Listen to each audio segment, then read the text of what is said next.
Hello, this is Mudhead, Cathead. Who is this? Okay. So some of you have known me a long time, and you know I've been doing this about 20 years. And some of you don't. So I'm going to do a little recap on who I was before I put on the cat ears.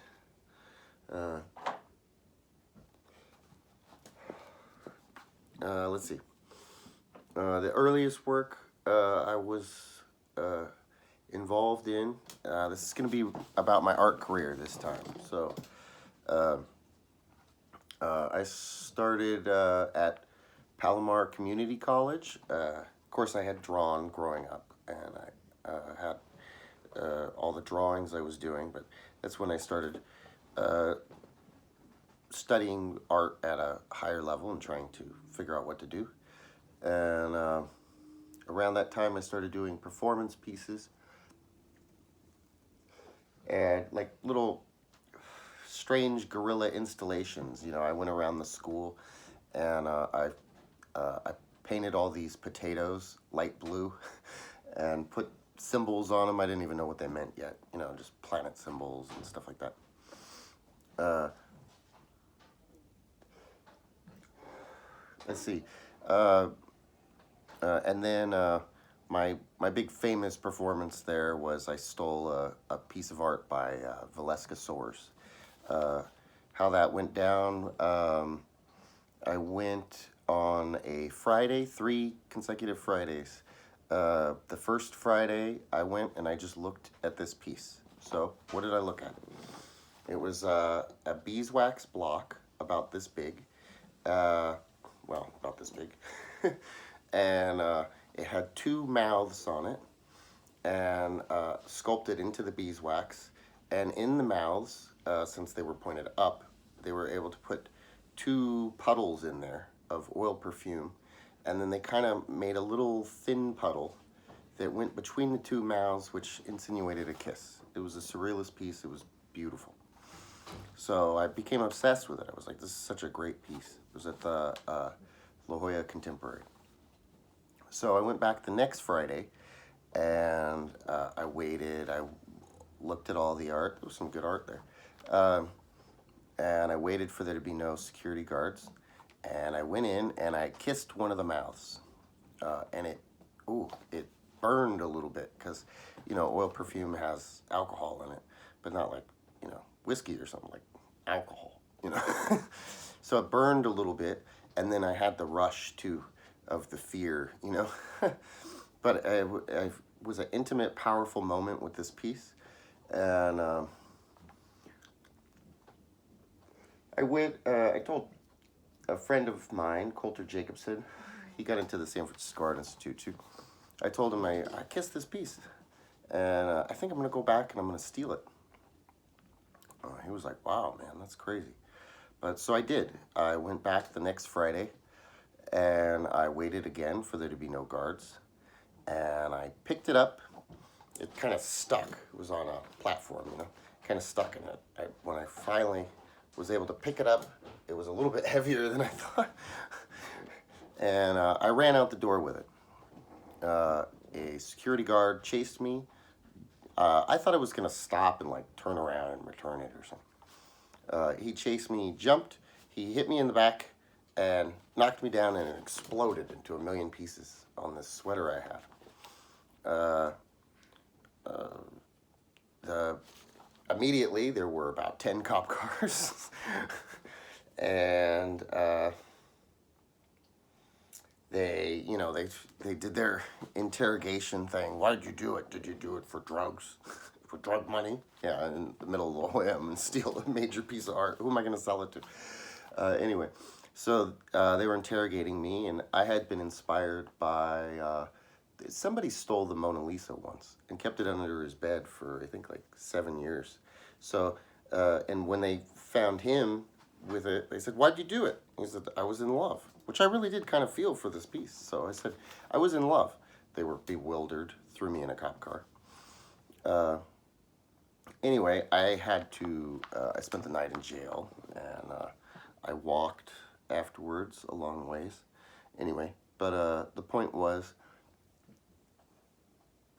I did this performance piece. Uh, News got all the way to San Francisco about this. La Jolla's in San Diego. And my scholarship for a year was guaranteed after that. It was no problem. First year, free.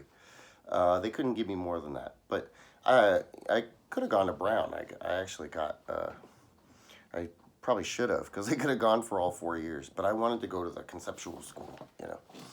Anyway, so then I went to the San Francisco Art Institute. Did some more what is life, what is art kind of stuff. I brought a hammer and a loaf of bread to Alcatraz, and I ate a sandwich made out of Alcatraz. I would say crunchy, but it turns out you can't chew concrete no matter how much you smash it down, so you have to just kind of swallow. But it was a very haunting feeling, and I tried to organize these things. What if we ate all of Alcatraz? And what if we ate the school or ate the museums? You know, let's see.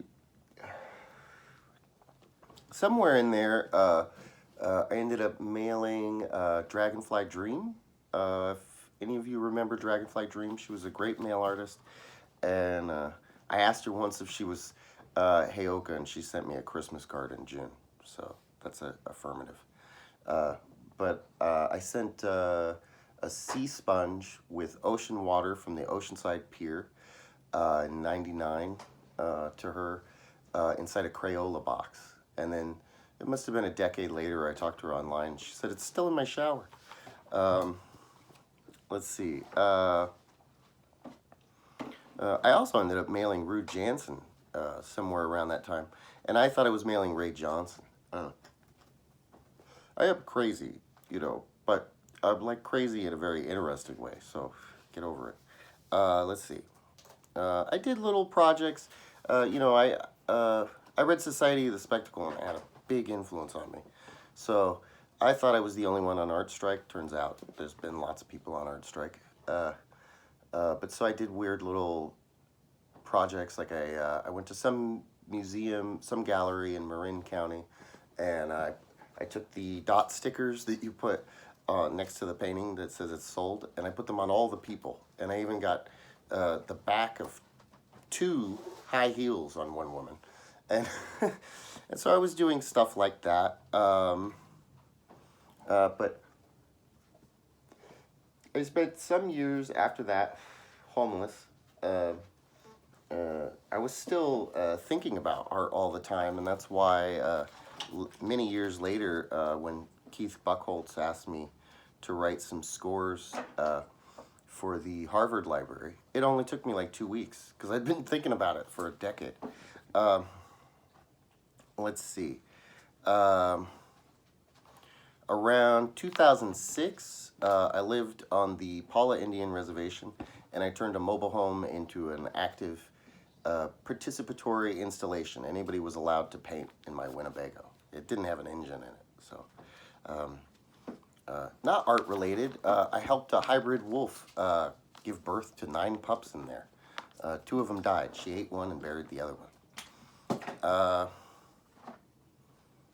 Still dealing with homelessness. I did in 2008. I became a shoe shine. I think it was around 2008. Yeah, I became a shoe shine. I've got a shoe shine box at a thrift store, and it was shining shoes, and I considered it a performance piece. But then I had like a real bad day. I wasn't making any money, and it was I think $5 for shoes, $7 for boots, or something like that. And I got boots, and I got all excited because I was like, oh, I'm gonna get $7. And she crumpled up $3 and threw them at me, and I was like, I'm done with this. So I went into the San Diego has a wing of the Contemporary over by the bus station.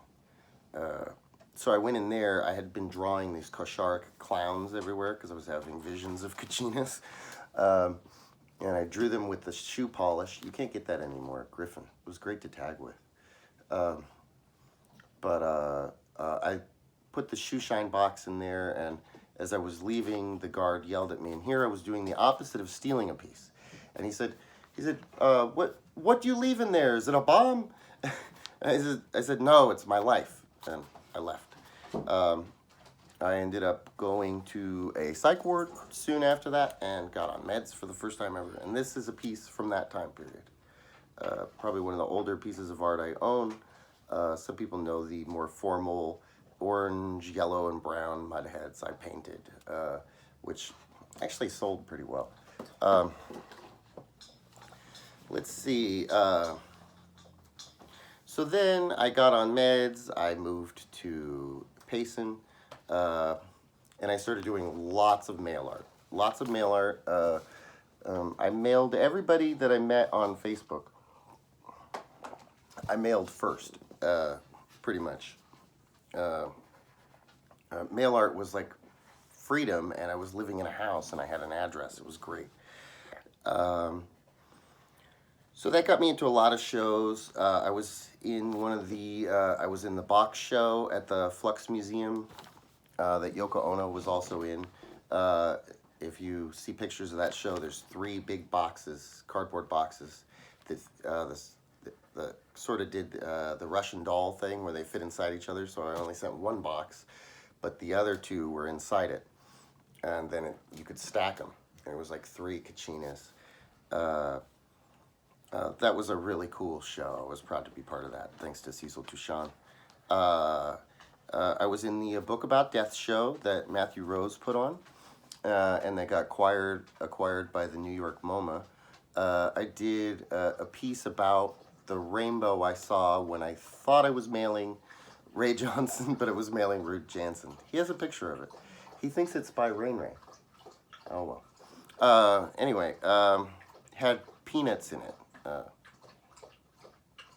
Let's see. Oh, and I did lots of performances. I went to Florida at the Art Pool Gallery when Jennifer Kosharek put all that on. And I can't think of what performances I did there right now. But I did some scores. That was a great show. BB did her bread match piece, which I love. There was Flux Face in Space was a fun project. I did a Mudhead inside a Russian, the CCCP helmet, and so my art was shown in space. Let's see, then I visited LA, I visited BB and Mara Thompson and all that, and I did a chair piece, which I did that in the cafeteria the first time at Palomar Community College. But I made it a more formal score, and I made postcards about it, where you turn all the chairs around backwards in a space. And that had a good picture for that postcard, because there was a woman who decided to go ahead and sit backwards in the chair. Let's see. Where am I at? Oh, and then we did we took over the Staten Island Ferry. And I did Banana Phone. That was just an impromptu thing. That came from Laura Ambert, one of the Ambert sisters, who were strange figures where I grew up. When I was going to Hopi, that's in a different video, she gave me a banana right before I left, and she said, call me. So I was trying to think of something to do for this, and there was a stand there, and the guy had 2 big baskets of bananas. So I gave everybody bananas, and I told everybody to call God, and there's a video of it. It's really funny. I'll end up including it in the Who is Cathead playlist. And Viv was there, and Viv Didada, and we all did the Banana Phone and called each other. And it was a very bizarre performance piece, because there were non-artists participating too. So that was fun. Banana Phone. Then around then, I got involved in Mount Analog, which, let's see, Milton Bradley is in, and William Everston, and a lot of people. It's actually a really great surrealist project.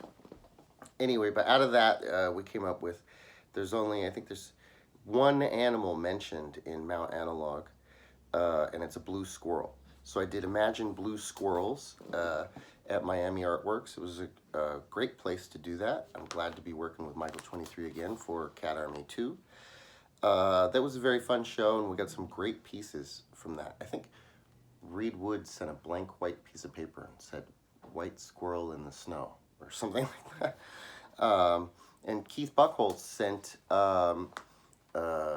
this little kit for, it had like trinkets that you would give to people. Oh, hi Tamara, she's messaging me. Okay, and one of them was a communion cake, had a little Bible on a piece of candy, and Inky, Michael 23's kid, took a bite out of it. So I still have it, and it still has a bite taken out of it, obviously. So that was a great show. Then I went to New York. I did a lie down piece more formally because I was at a house party and there was a band playing. It was like whatever, a band was playing, and I had everybody lie down at the party, which was very hard to do because they were not artists, and I had to spend probably 30 minutes prep time just talking to every single person at the party to convince them this was a good idea. And when we did it, even the band laid down. So the whole party just went boom onto the floor. And I had some pictures of this, but they were not very good. So I decided to do this again. And so we did this at one of the galleries in New York. I can't think of it right now. But Viv was there, and Barbara Lubner walked on me with her. She makes little pants for your fingers.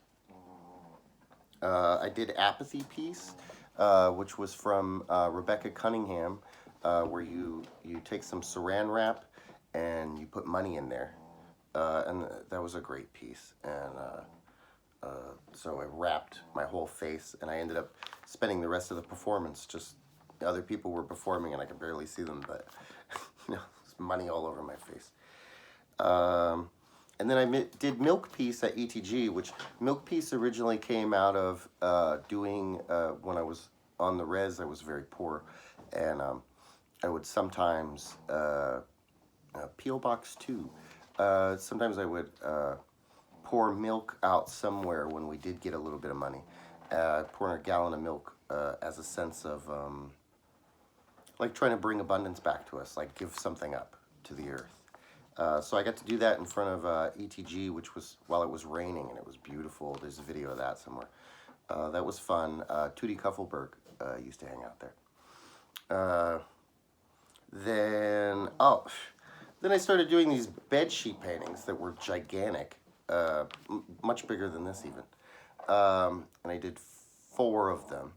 And one of them was sent to Kiwanis in honor of George Machunas.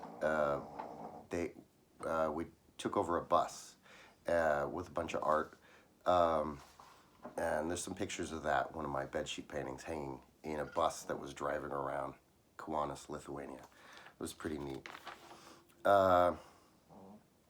Then, after all that, in 2012, I got a solo show at Trunk Space, great gallery.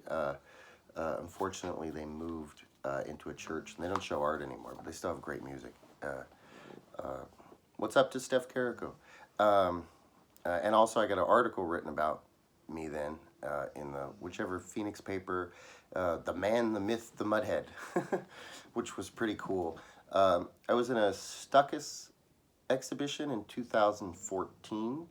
I still like anything alter-modernist. I'm fine with postmodernism, but, it's not all that there is. Let's see. In 2014, the bedsheets were shown at Deep Tanks Gallery in New York, which was nice. And in 2017, I donated a painting to St. Bab's Church. It was my my painting of Paul and his horse, having a spiritual experience. This is a good painting. But what's his name? From Tromaville runs that place. So I just wanted to catch everybody up on who was this guy before he was Mudhead Reynolds and curating these big cat army shows and stuff. Well, I've been at it for a while. I'm proud of what I've been able to accomplish. I don't feel belittled by the world at all. I feel empowered. I'm a 43-year-old schizophrenic male, or I should say I have schizophrenia. I practice magic. I do conceptual art. I've got to travel. I've got to do all kinds of great things. And I'm really looking forward to what we're doing for you next. This Cat Army 2, Cat Army becomes a hyper object. Anything that happens in two places is a hyper object. And, you know, we're going to flower bomb the whole way there, seed bomb. So that's going to be exciting because maybe we could actually bring this bee population back up. We had a 40% drop in like one winter. It's kind of scary, you know.